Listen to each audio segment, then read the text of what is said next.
a seta grande aqui. Isso. Fazendo efeitos, muito bem. Para esse vídeo aí, ok. Então, para gravar a minha imagem de tela cheia, eu vejo vocês aqui pelo computador. Débora participando também. Legal. Bom, gente, vamos iniciar. Já são 8h04. Eu sempre dou uma folguinha, né, para o pessoal que vem em cima da hora, para que todos possam entrar.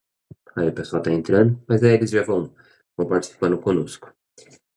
Primeiramente, boa noite a todos. Mais uma vez, uma alegria gigante estar aqui com vocês, né, para a gente poder discutir sobre alguns assuntos que a gente participa, que a gente principalmente vivencia dentro do terreiro.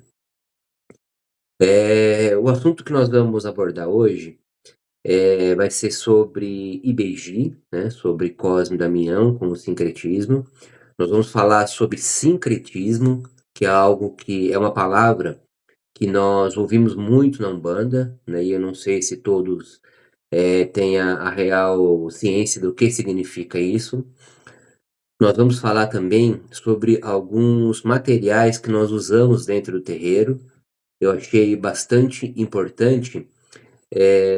No nosso último trabalho, né, nós pedimos um coité e nem todos sabiam o que era. E isso é interessante, é legal a gente ver que às vezes uma coisa que é simples para um não é simples para o outro, principalmente porque são nomes que fogem do nosso cotidiano, né?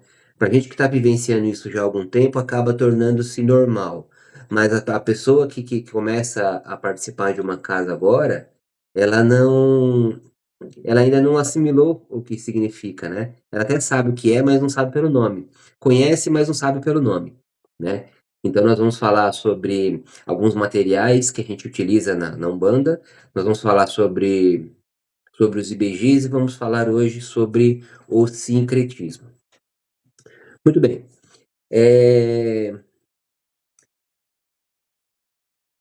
Cosmo, Damião e Dom.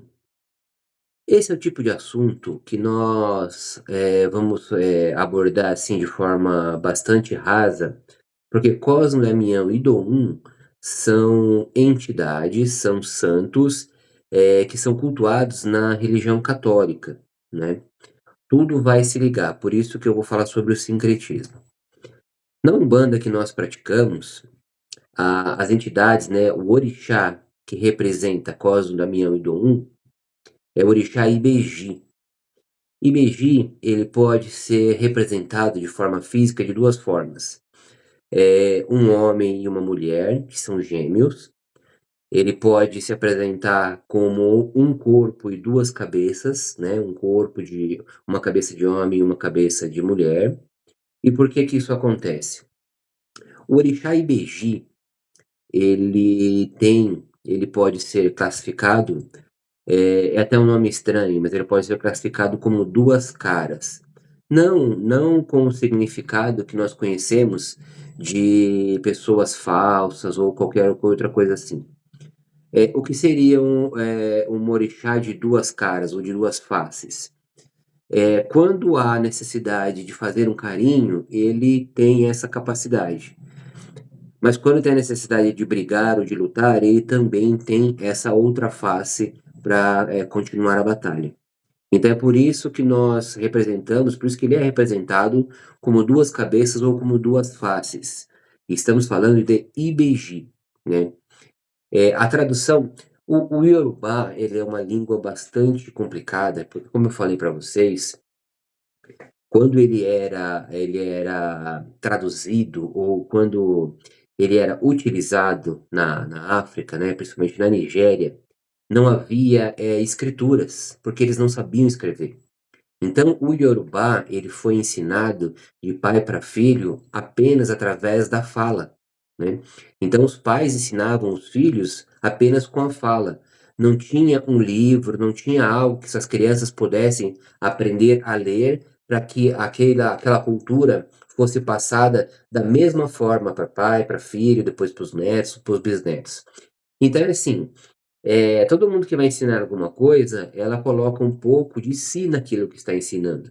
Isso é normal, isso é característica do ser humano.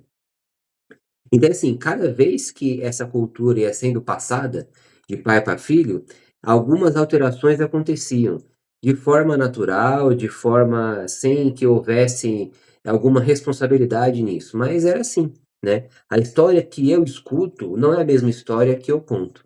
Isso é completamente normal. Então é por isso que a tradução ao pé da letra do Iorubá é uma tradução muito difícil. Nós vemos que uma palavra ela tem vários significados. Então, o que é principal para o Iorubá é o contexto, né. Então aonde essa palavra vai ser empregada é o que mais determina qual é o significado dela. A palavra ibeji em Iorubá, além dos vários significados, um deles é criança ou infantil, né.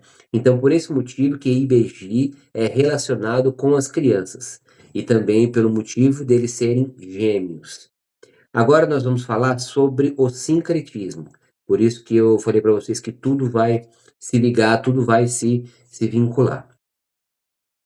Na época, principalmente no Brasil, que os escravos, né, eles vieram aqui para o nosso país, e eles trouxeram consigo uma cultura diferente e principalmente um culto diferente, uma religião diferente, eles não podiam, eles não tinham a permissão de cultuar os santos que eles tinham fé, que como eram da parte da Nigéria, eram os orixás, né, eram as entidades que nós acreditamos também. Então, houve, né, uma junção desses escravos, e eles tomaram por si uma atitude, tomaram por si uma forma de cultuar as suas entidades, os seus santos, sempre relacionados a algum santo da Igreja Católica. Por que que eles fizeram isso? Para que não houvesse as represálias. Antigamente, né, na época principalmente, quando a igreja numa cidade, num local, num vilarejo, existiam 3 poderes, né. Primeiro era o prefeito, era o responsável da cidade, o segundo poder era o delegado, que era o xerife, e o terceiro poder era o padre, né. Então tudo que ia acontecer numa cidade, essas 3 pessoas eram responsáveis por tudo aquilo que acontecia. A igreja, ela tinha poder, né, ela tinha uma forma de agir, se você minimamente tivesse a intenção de fazer algum culto que não fosse o culto católico, você era praticamente exterminado daquele local, né. E como a igreja tinha muito poder, ela solicitava para que o delegado fosse ao local e prendesse as pessoas. Era dessa forma que era feito. Por isso que a gente ainda, mesmo que de uma forma bastante reduzida, principalmente no momento que a gente vive agora com a internet, que as coisas, elas são muito mais explícitas, ou seja, elas são muito mais aparentes, né, as coisas são muito mais às claras, a gente vive ainda um pouco dessa perseguição. Eu tenho certeza que muitas pessoas que estão nos escutando agora, quando foram, perguntadas qual era a religião, eu tenho certeza que para falar umbandista, às vezes a pessoa dá até uma mastigada. Ela dá uma pensada, fala: "Nossa, será que eu posso falar? Será que essa pessoa que vai escutar isso, será que ela vai aceitar?", né. Será que ó, eu falo por mim, tá. A gente vai chegando numa idade, a gente vai chegando numa situação na nossa vida que a gente acaba, assim, não, eu não vou dizer que a gente não liga para as pessoas, é pelo contrário, a gente liga muito, mas a gente acaba não dando mais tanta importância para aquilo que não tem importância, né. Então, assim, se a pessoa vai gostar de mim porque eu sou bandista, excelente. Se ela não vai gostar de mim porque eu sou bandista, azar dela. Infelizmente é assim. Só que, eu tenho uma outra posição, porque eu não sou empregado de ninguém, né, eu tenho o meu próprio negócio. Então eu consigo fazer esse tipo de seleção principalmente no mercado de trabalho, né. Se algum cliente meu, tiver interesse em conversar comigo sobre isso, perfeito, mas eu também não toco no assunto, tá. Eu não sou aquele cara chato que qualquer assunto eu tento fazer uma ligação para ir para o lado religioso para a gente poder falar com isso. Eu até prefiro não falar, para não misturar. Quer falar sobre Umbanda, quer falar sobre religião, eu tenho o maior prazer, mas vem aqui em casa, a gente senta na mesa ali e a gente bate papo. Eu acho que tem que ser assim para não ficar chato. Mas tem pessoas que elas não podem, tratar a sua religião, assim, de forma aberta, né, porque ela ela vai sofrer discriminação. Mesmo que hoje isso a pessoa esteja amparada pela lei, né, isso é intolerância religiosa, está amparado pela lei, pelo Código Penal. Mas é assim, os mimimis, as conversinhas, sabe, as piadinhas, elas vão acontecer. Hoje muito menos, mas ainda existe. Imagina só isso há, não sei, 300, 400 anos atrás, na época da escravatura, na época em que os negros não tinham nem o direito de falar, quanto mais ter a sua própria religião. Imagina só se eles cultuassem abertamente a religião deles, como seria? Não seria, porque isso não era permitido e eles eram exterminados mesmo, entendeu? Não tinha outro caminho. É aí que a gente entra no sincretismo. Existem algumas histórias, né, alguns contos sobre isso. O conto que a gente mais, entende, um conto que a gente mais, consegue linkar com a nossa casa, é o conto da pedra. Eu vou falar para vocês como é. Nós vamos falar sobre um orixá independente, vamos falar sobre Ogum, né, que é um dos mais conhecidos. Muito bem. Então, na época da escravatura, os negros, lá na aonde eles moravam, né, na casa dos senhores feudais, eles tinham o local onde eles dormiam. E eles montavam um congá, né, dentro desse local para que eles pudessem fazer as orações dele. Só que nesse congá não existia imagens de orixás, porque eles não podiam cultuar esse tipo de imagem. Então eles cultuavam imagens da Igreja Católica. Então eles pegavam mais ou menos como era a característica daquele orixá e qual era o santo que mais se assemelhava com aquela característica. Muito bem. Então, Ogum, ele é o deus da guerra, é o deus que tem a espada, é o deus que mata um dragão para libertar o seu povo. Então, qual foi o santo que eles conseguiram relacionar com essa energia? São Jorge, né? São Jorge é um guerreiro que veste uma armadura, tem uma espada e um escudo na mão e ele mata um dragão, né? Então eles relacionaram Ogum a São Jorge. Essa relação chama-se sincretismo. Nós vamos ouvir muito falar nisso. E qual era, o tipo de conexão que eles faziam com São Jorge para lembrar de Ogum? Dentro da imagem, eles pegavam uma pedra que era a referência, que era a energia daquele orixá. Então, dentro dessa pedra, né, dentro dessa imagem, eles colocavam essa pedra ou eles colocavam algum elemento daquele orixá. O elemento que nos traz a força de Ogum é o ferro, né, que é o minério de ferro, que também é uma pedra. Então, esse minério era colocado dentro da imagem de São Jorge. Então, você via ali, né, os escravos cultuando, né, fazendo as orações e tal para São Jorge. E São Jorge, na verdade, ele estava servindo, de uma ponte. Não, mas eles têm fé em São Jorge? Sim, tem fé naquele santo. Por quê? Quando ele olha para aquele cavalo e quando ele olha para aquele dragão, ele não está vendo ali São Jorge, ele está vendo ali Ogum.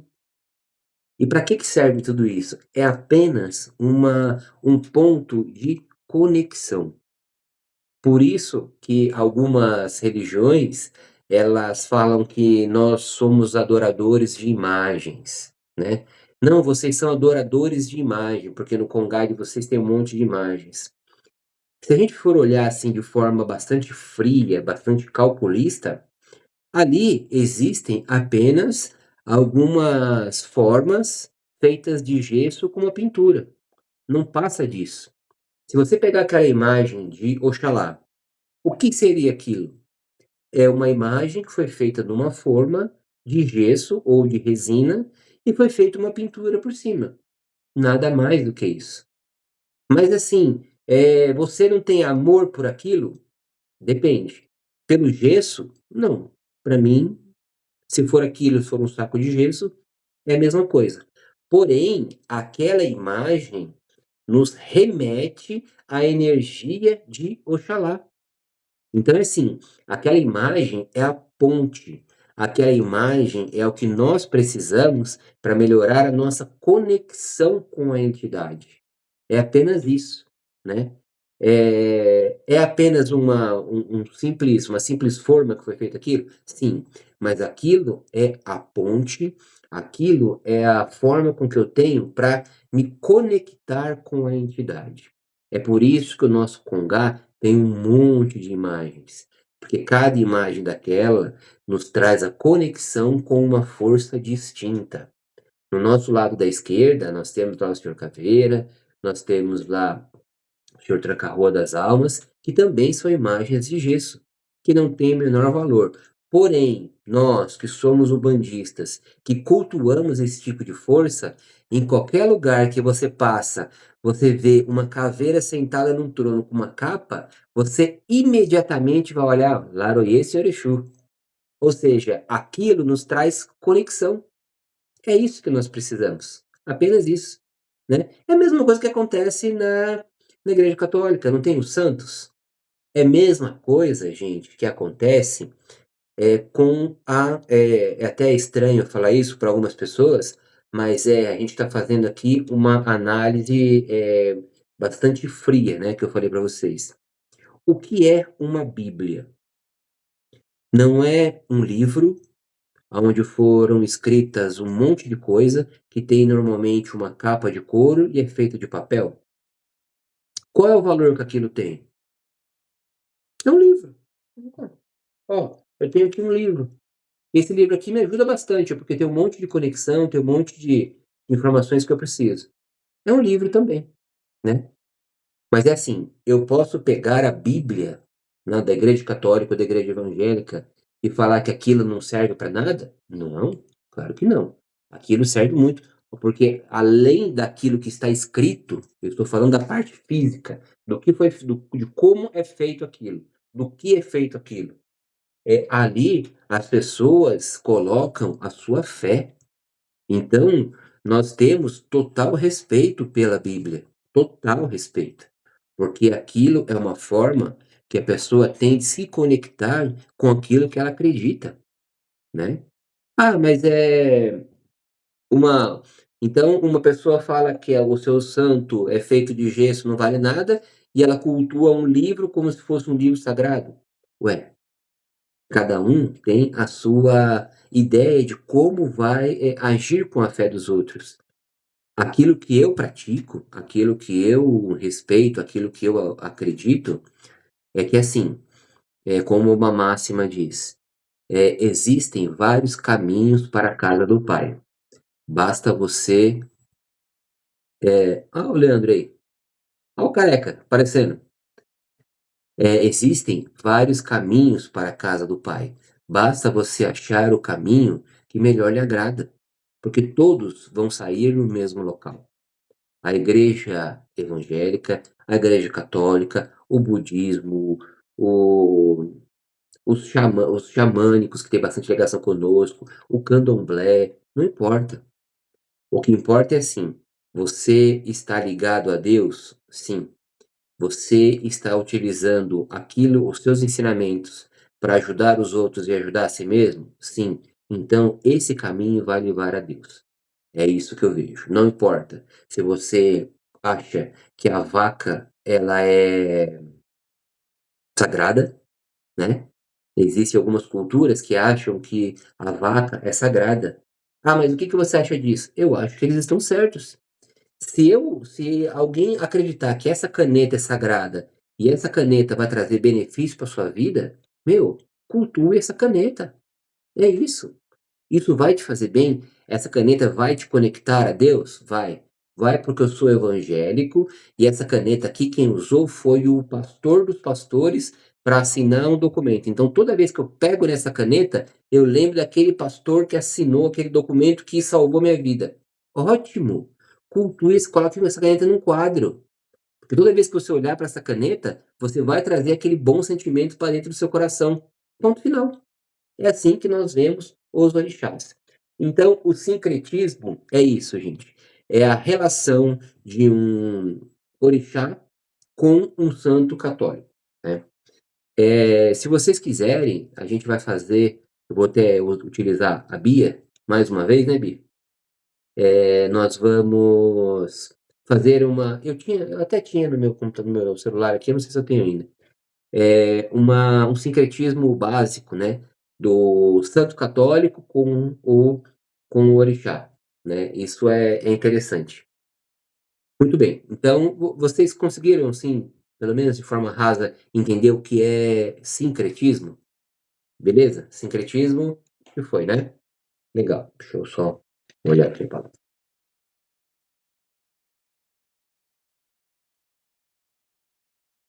Muito bem, vamos lá. Ibeji também nós já entendemos, né? Ibeji é um orixá, que pode ser 2 corpos ou 2 cabeças, um masculino e feminino, que eles, são responsáveis, pela cura, né. O Ibeji, ele traz ali a alegria das crianças, mas eles são relacionados sempre a entidades que nós conhecemos como linha do Oriente, né, que eles trabalham muito com a cura, né. É por isso que na igreja católica, existem várias histórias. Eu sempre que eu vou fazer live com vocês, esses assuntos nós já falamos algumas vezes, né, mas toda vez que a gente vai falar, eu vou pesquisar de novo e cada vez que a gente pesquisa, a gente consegue entender coisas diferentes, né.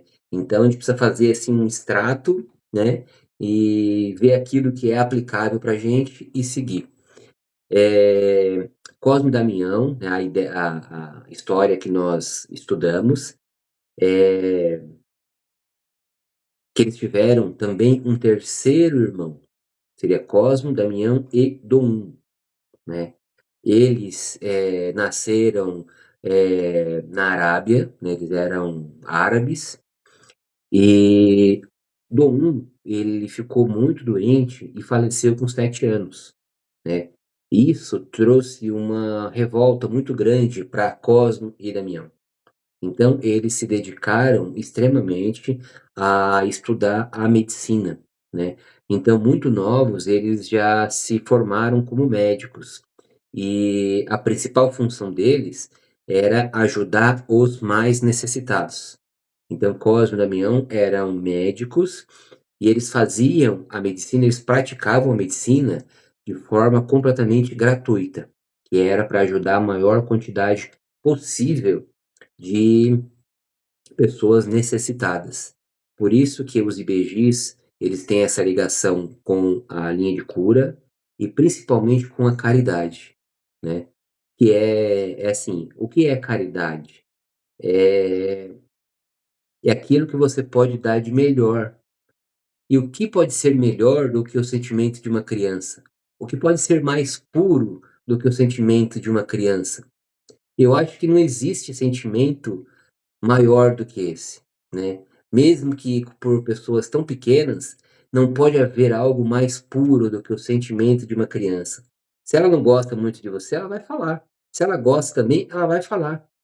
E é isso que a gente precisa. Depois que a gente começa a ficar mais velho, infelizmente, a gente tem que ter o famoso tato, né. Você não pode falar tudo que você pensa, você não pode fazer tudo que você quer, né. Isso infelizmente, o problema de ser adulto e também viver em sociedade. Porque imagina só se nós falássemos tudo que a gente pensa e fizéssemos tudo que nós quiséssemos, como seria o planeta? Não existiria o planeta, nós já teríamos acabado com tudo, né, porque a guerra já teria já acabado com todos. Então, assim, a criança não, a criança ela tá ali com o sentimento mais puro que existe, que a caridade ela se assemelha a isso, que é aquilo de melhor que a gente pode dar. Não que seja algo muito grande ou que tenha muito valor em dinheiro, mas é o melhor que a gente pode dar. Essa é a melhor tradução da caridade. Às vezes a pessoa não precisa nem de comida, às vezes a pessoa não precisa de roupa, às vezes a pessoa precisa de 5 minutos do seu tempo só para que ela possa falar com você, só para que você possa escutar aquela pessoa.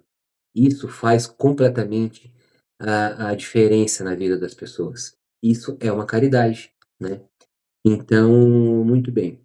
Então Cosme e Damião, eles se dedicaram, né, a estudar medicina e praticar a medicina de forma gratuita.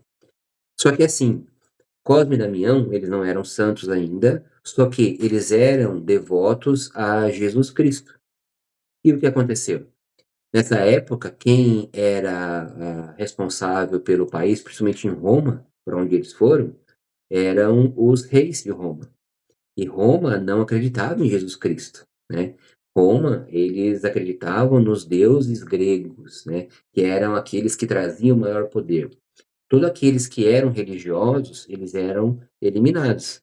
Então, Cosme e Damião, eles foram decapitados, né, em Roma, porque eles não aceitaram em abdicar a fé dele a Jesus Cristo. Eles mantiveram sua fé até o final. E tem até uma parte interessante que sempre que a gente vê um santo católico que veste uma capa vermelha, significa que eles foram mártires, né. Isso é um código da igreja católica, né. Então, se você vê um santo com a capa vermelha, significa que eles foram mártires. E Cosme e Damião foram mártires, e aí transformaram-se em santos, né.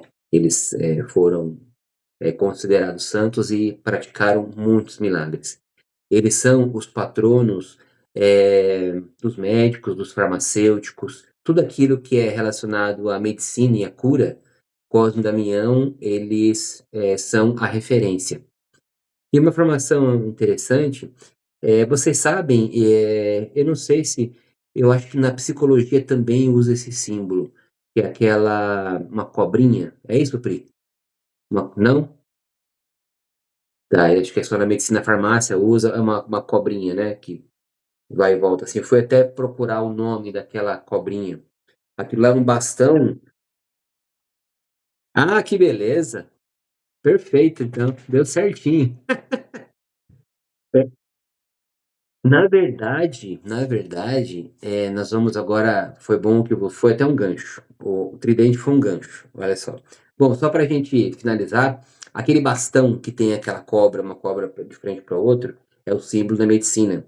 Aquilo lá chama-se bastão esculápio. É um nome estranho, né? Esculápio é o nome daquele bastão.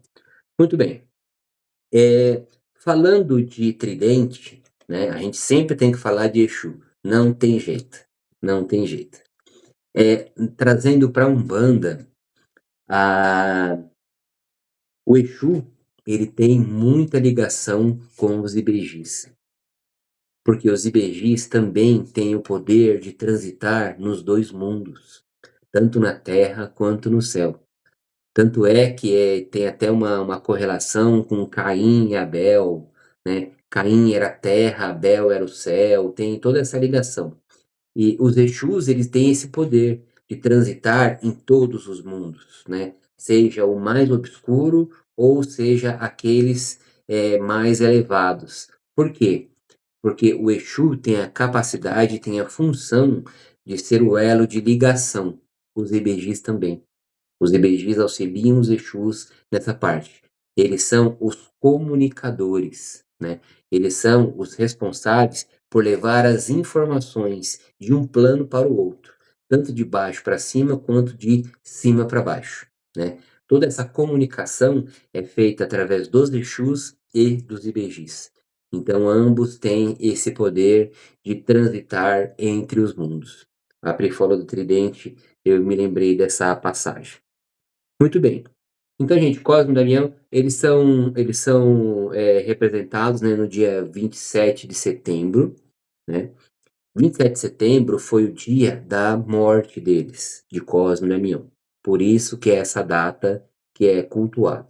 Então, como há uma correlação, como há um sincretismo, nós também cultuamos nessa data. Não existe relatos de qual foi a idade que eles morreram, né. Eu procurei em várias fontes, isso não foi falado. Mas eles não morreram velhos, eles morreram adultos, né, eh, mas já com uma certa idade, porque eles já eram formados em médicos, né, então não eram crianças ainda. Quem morreu criança foi Dom, que é considerado o terceiro irmão.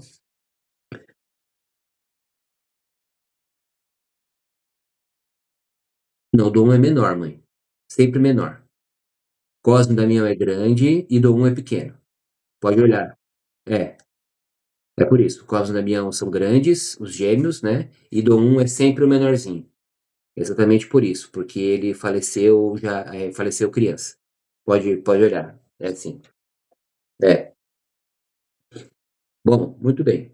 Sobre essa questão, sobre sincretismo já falamos, sobre Cosmo, Damião e Beiji, ok? Ok? Beleza, né? Tá bom. Agora nós vamos falar, eu até queria que a ajuda de vocês, né, já pra gente, ainda temos um tempinho, pra gente lembrar e pra gente falar sobre os materiais que são utilizados dentro do terreiro, né. Eu vou tentar falar o nome correto e o nome que é utilizado, né.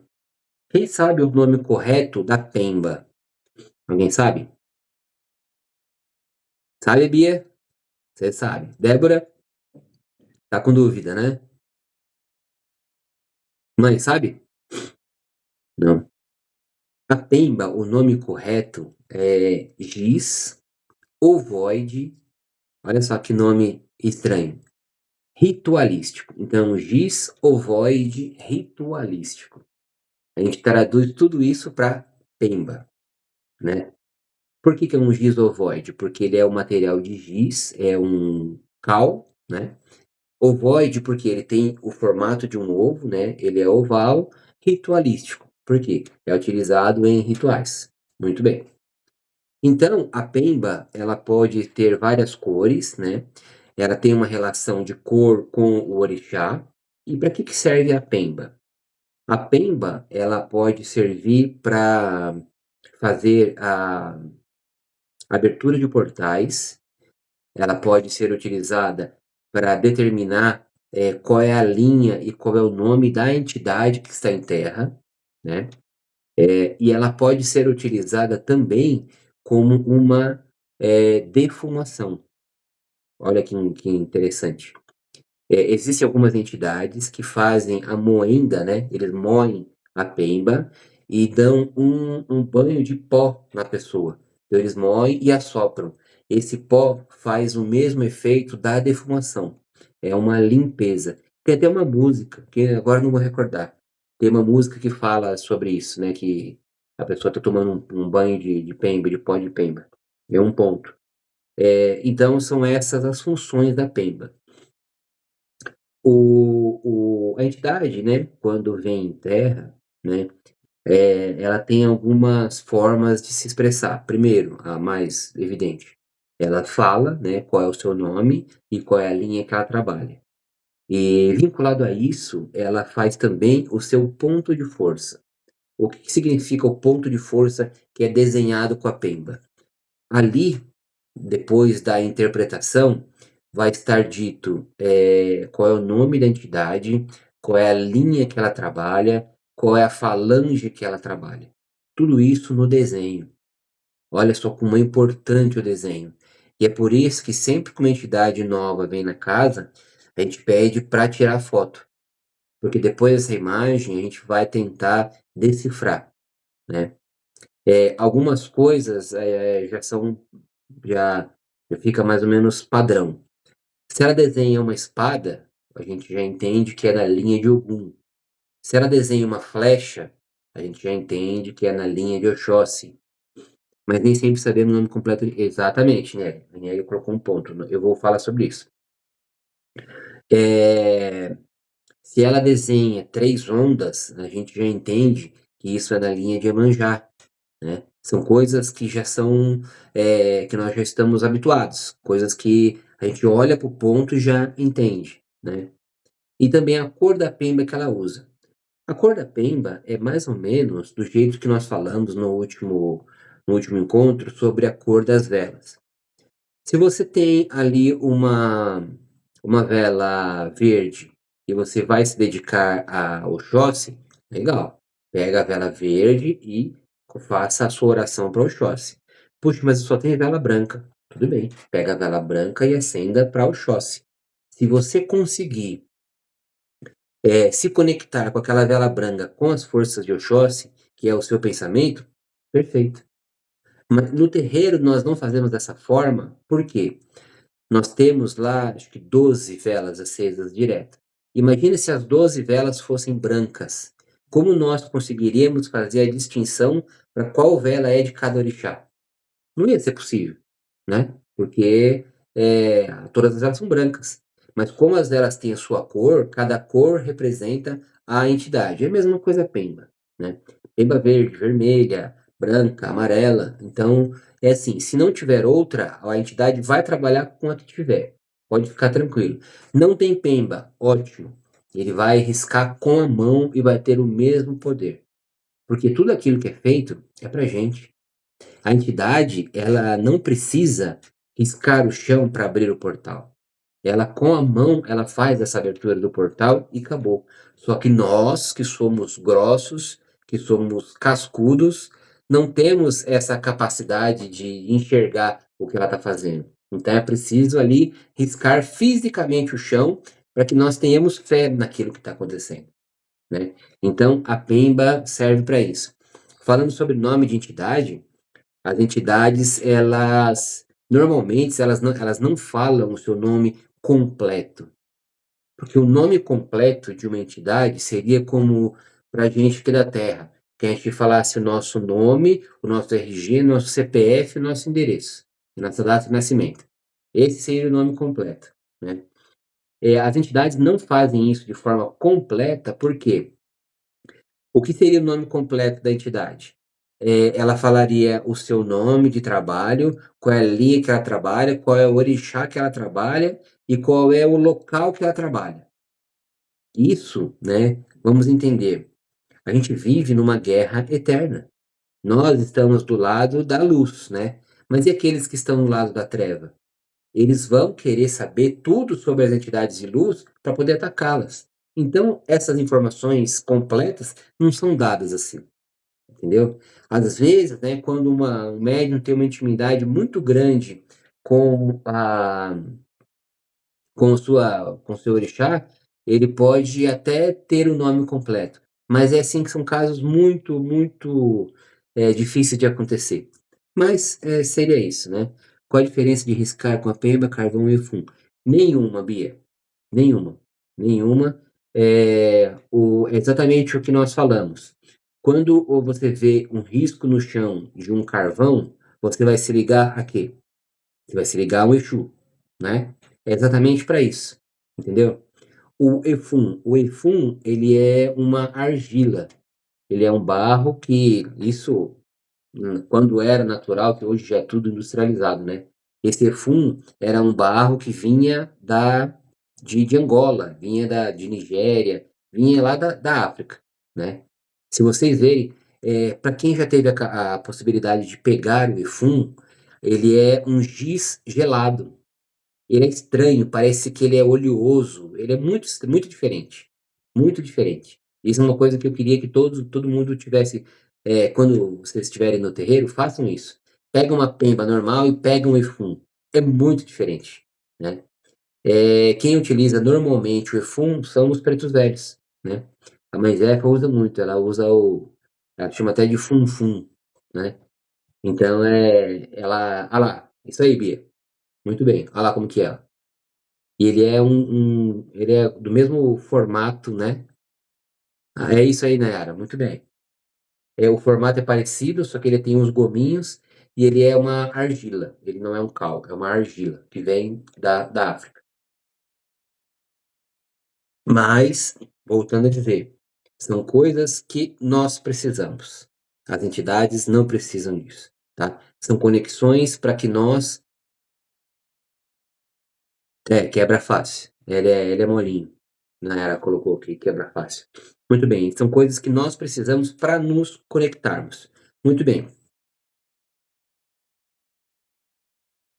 certo.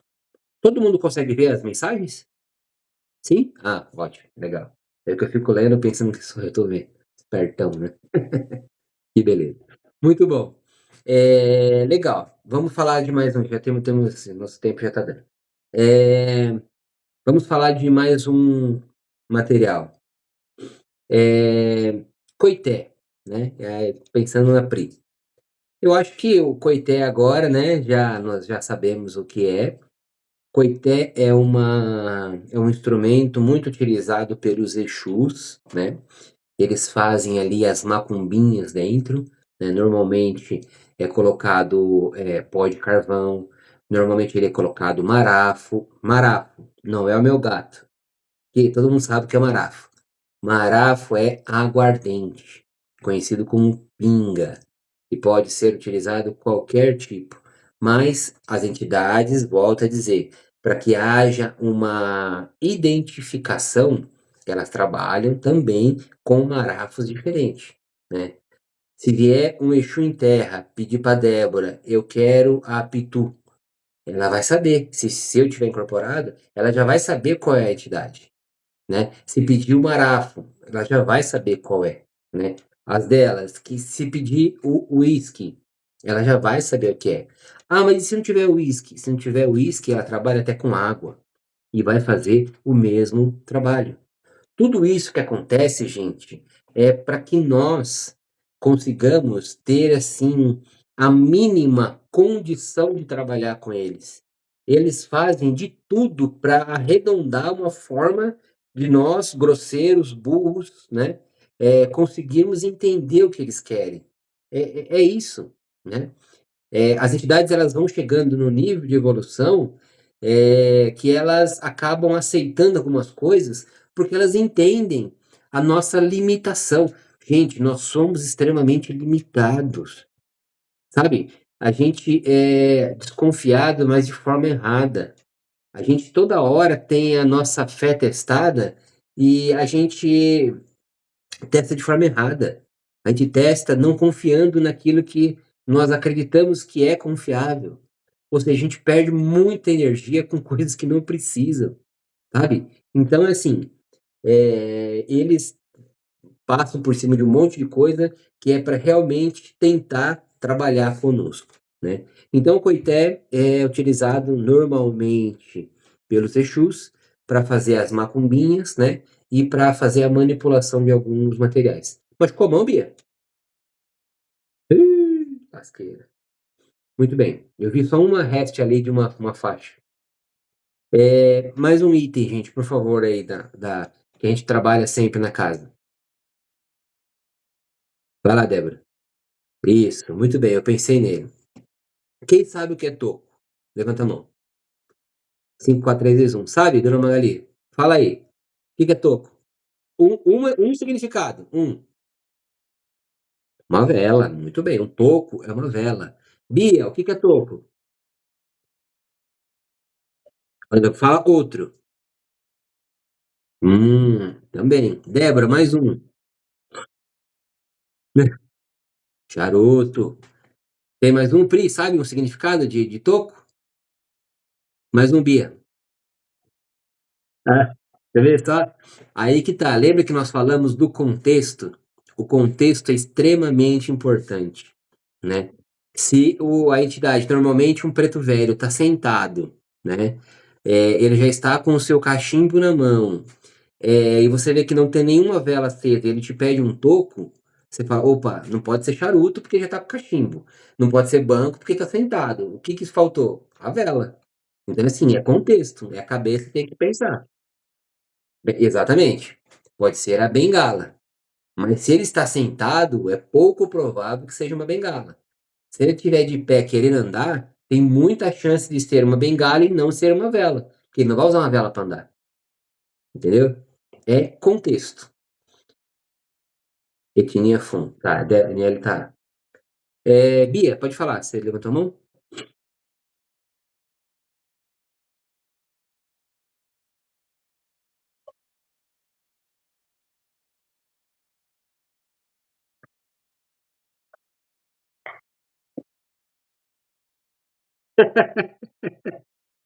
Sim, tá vendo? A gente tem que ali entender o contexto e oferecer o que pode se encaixar no caso ali. E aí eu falo para vocês, gente, não entendeu? Pergunta de novo. Mesmo pro Exu mirim, não tem problema, né. Ele pode até te dar uma lapada, mas ele vai te ensinar, normal. Ele só vai te dar uma lapada se você estiver dormindo. E as entidades veem isso, se a pessoa tá viajando, assim, o negócio pegando a pessoa: "Ah, então, né". Aí vai pedir alguma coisa, o cara não sabe, meu, é lapada nas costas. Por quê? Não por maldade, gente, não, ali ninguém está para fazer o mal. Imagina a gente num local onde está sendo manipulado energias, as energias estão ali borbulhando, você está vacilando. Você está catando tudo para você. Então não, você está dentro do terreiro é para ficar atento, é para ficar de olho aberto a tudo que está acontecendo. Ficou moscando, toma uma lapada mesmo e eu acho é bom, né? Porque assim, gente, você não está bem, não tem problema. Vai pro banco, fica lá no, pode até dormir no banco, não tem problema. Parte de fora tá protegido, mas não, eu estou bem, eu vou para dentro do terreiro. Vai para trabalhar, vai para ficar esperto. Pode falar, Débora.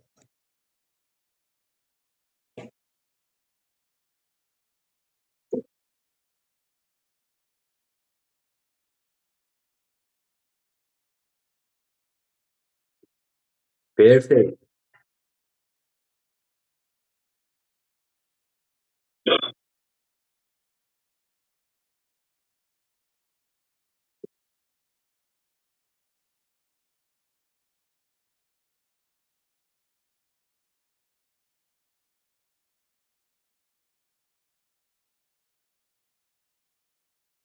Exatamente, exatamente. Muito importante isso que você falou.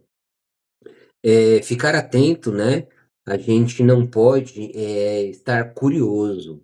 Ficar atento não é curiosidade. "Nossa senhora, pô, aquele preto velho tá falando com tal pessoa, eu queria tanto saber da vida dela, eu vou lá escutar". Vai pra você ver. Oba, obrigado. Ó, acabei de receber um cafezinho fresquinho.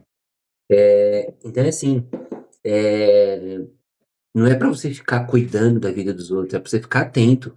Né, você tá cambonando pro preto velho, tudo bem, você tá olhando ali, a pessoa tá entendendo o que o preto velho tá falando, acabou, você tá de olho, ali tá tudo certo, aqui tá tudo certo, e você tá na ativa.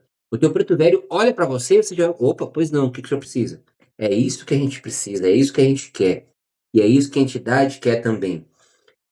Porque assim, uma coisa que eu queria muito falar para vocês, hoje nós estamos cambonando, amanhã nós estaremos sentados no banco ali dando atendimento. Às vezes o preto velho tem dificuldade para falar, ele fica ali olhando pro Cambone e o Cambone tá dormindo.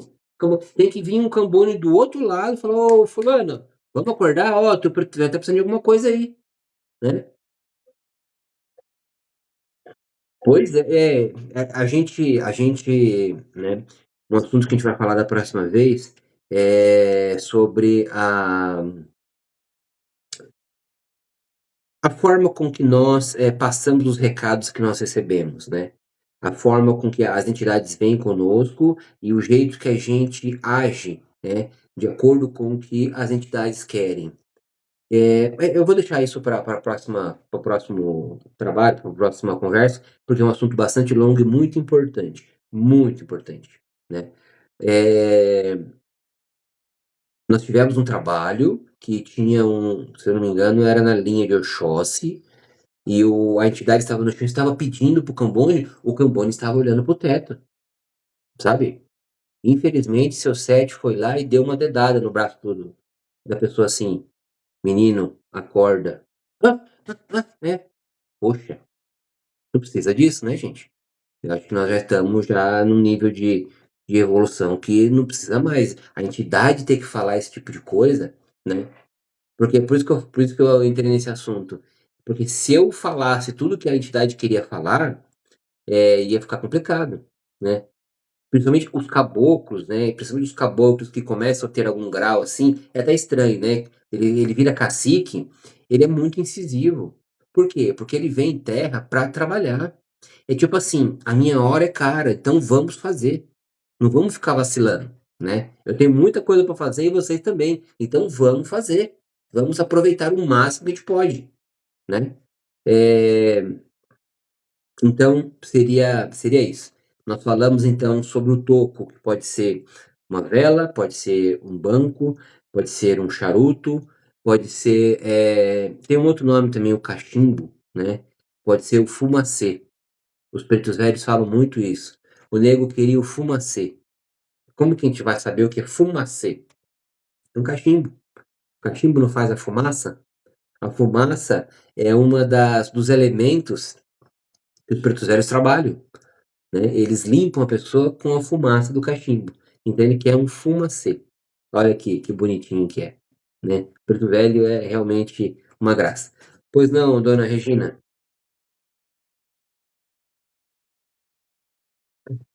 Fumacê? Sim, pode ser o triangular, pode ser o de palito, tudo que faz fumaça. Pois não, dona Maria?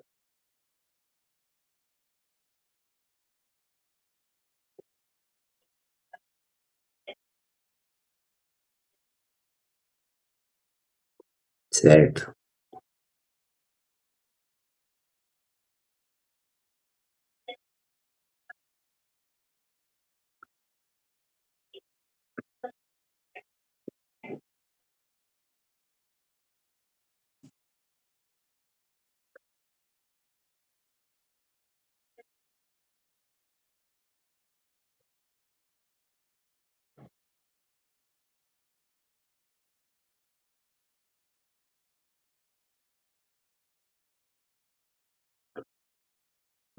sim,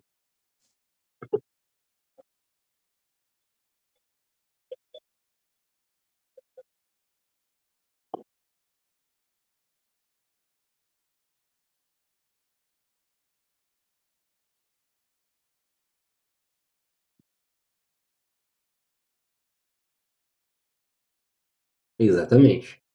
E eu lembro, conheço, conheço. Esse preto velho tá na minha família uns 80 anos já, eu acho, ou mais, né, dona Magali? Então foi ele que falou essa história. É, porque a gente tinha conversado com ele, né, porque a ruda sempre remete ao preto velho, né. E aí ele explicou por que que a ruda remete ao preto velho. Porque na época da senzala, eles quase não tomavam banho. E eles não tinham sabonetes, coisas, não existia isso de forma nenhuma. E os negros tinham muito cheiro, porque eles trabalhavam o dia inteiro. Então, para atenuar o cheiro, o que que eles faziam? Eles tomavam aquele banho gelado, né, pegavam a arruda e esfregavam no corpo. Então eles ficavam com o cheiro da arruda. Então por isso que a arruda remete aos pretos velhos, né.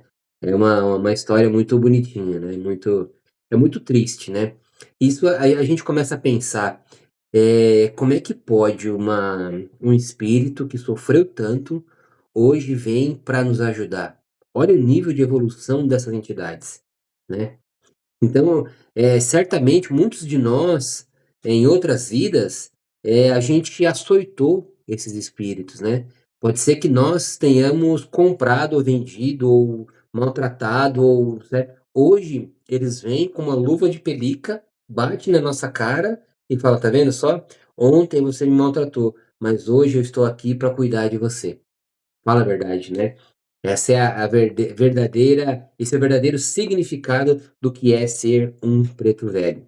Por isso que o preto velho, dentro do terreiro de Umbanda, ele é a entidade suprema. O dirigente da casa, o seu cacique do sol, se o preto velho falar alguma coisa, ele vai falar: "Sim, senhor". Se o nego falou, tá falado. Então é assim, o preto velho é verdadeiramente o significado do amor que nós temos que praticar dentro da Umbanda, né. É isso que a gente tem que ter dentro do nosso coração. Então foi muito importante esse comentário seu, Nica. Bom, gente, ó, 1 hora certinha falando. Mais alguma coisa, galera? Nós temos muito mais o que falar, mas a gente vai em doses homeopáticas pra gente não dispersar, né, pra gente ficar atentos, né. E pra gente poder eu não vou editar, eu vou salvar aqui, já vou subir para o YouTube, depois eu mando o link, e vai ficar dessa forma mesmo, porque nós não temos quem edite. Eu comecei a fazer, mas aí eu parei 20 vezes, e aí eu já não sabia mais onde eu estava, e aí eu fechei tudo, perdi tudo. O Marcos também não tem tempo, então assim, acabou aqui, mando pro YouTube, mando o link lá, quem quiser assistir, beleza, e é isso aí, tá bom? Mais alguma coisa, gente? Algum assunto que vocês queiram falar? Não? Não, não, não, não? Ô Pri, ficou para sábado a defumação, né? Você falou com a Niele e já tá resolvido isso aí. Beleza, tá bom. E nós vamos deixar tudo preparado, tá? E para aqueles que foram convocados, não esqueçam que domingo nós temos trabalho, tá bom? Como é que é? Eu não sei o que que o Leandro vai fazer, mas alguma coisa ele vai fazer. Hã? Faz o quê? Ah! Tá, deve ser. Então eu vou mandar pra ele. Não, Nayara, é um trabalho fora daqui, tá? É um trabalho externo, é um atendimento que a gente vai fazer. Beleza, galera? Beleza? Então é isso. Uma excelente noite para todos, que Oxalá sempre nos ilumine, nos guarde e nos guie, que é tudo aquilo que nós precisamos. Tá bom, gente? Fiquem com Deus, uma excelente noite para vocês e o que precisar é só dar um toque. Às vezes a gente não responde na hora, mas a gente responde assim que der. Tá bom? Gostei de te ver, viu, careca? Valeu. Tchau, gente. Fiquem com Deus, hein? Grande beijo a todos. Valeu. Tchau.